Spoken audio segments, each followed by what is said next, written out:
Vikings, Bears, and Lions all doing their part to help out the Packers this upcoming season. What do I mean by that?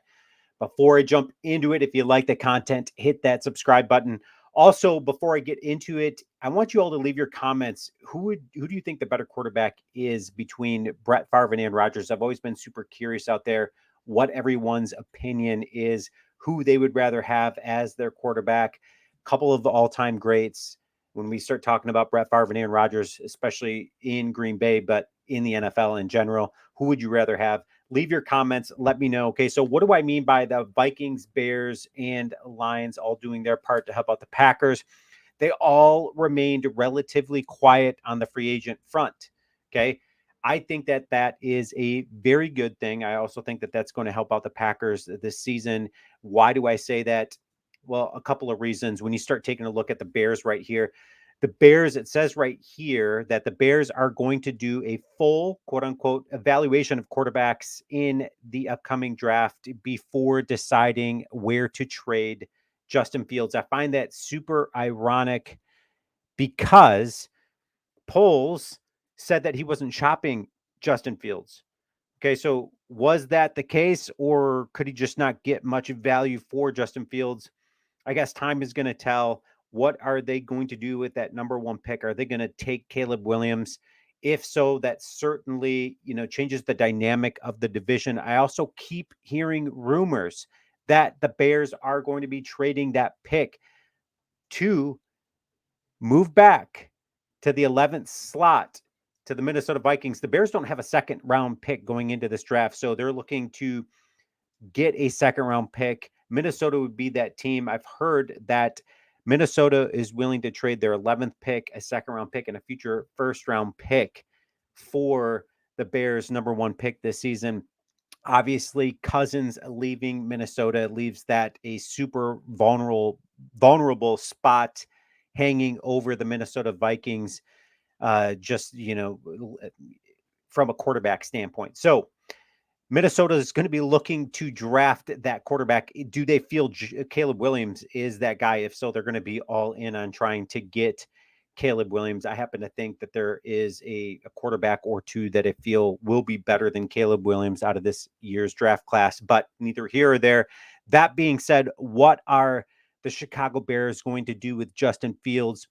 So the fact that they remained so quiet on the free agent front means that either A, they couldn't get anything for Justin Fields, or B, you know, it's just his value is just probably not that great.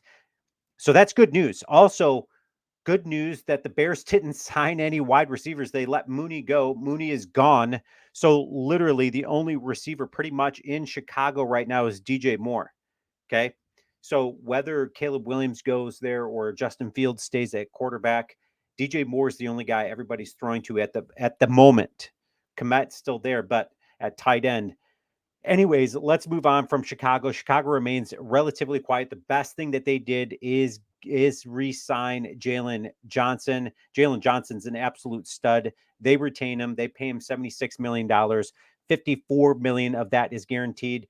They do go and get ex-Packer Jonathan Owens. I really liked Jonathan Owens in Green Bay, but I'm not sure how he's going to fill in or fit in with Jeff Hafley's system there. Let's move on to the Detroit Lions. Okay, the Detroit Lions were relatively quiet as well.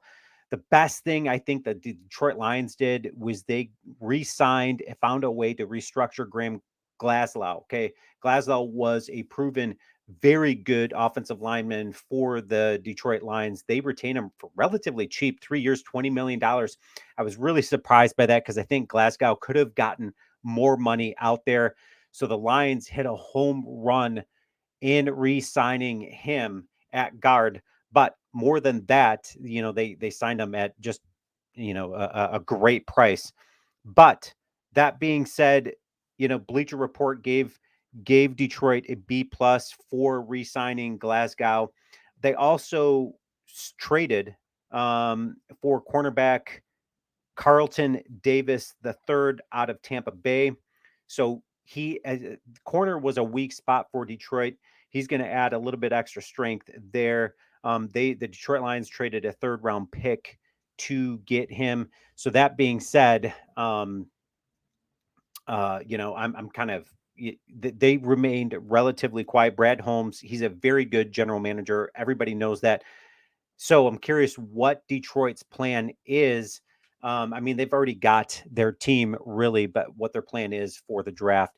Vikings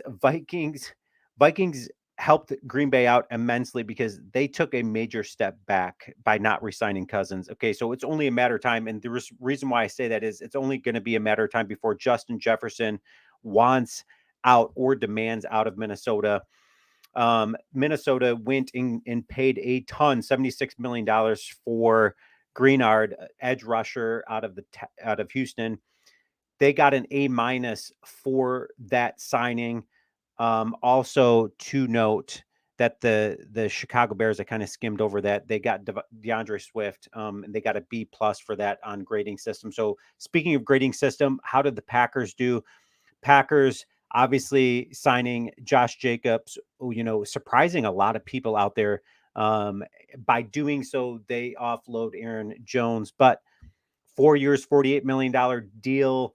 As this article says on Bleacher Report, with DeAndre Swift and Pollard already off the board, Chicago Bears and Tennessee Titans, respectively, the Packers struck next by signing Josh Jacobs to a 4-year, $48 million deal, $12 million a year. The Packers are investing in a 26-year-old back, and they released the 30-year-old Aaron Jones, or soon to be 30-year-old Aaron Jones. So they gave that grade a B plus.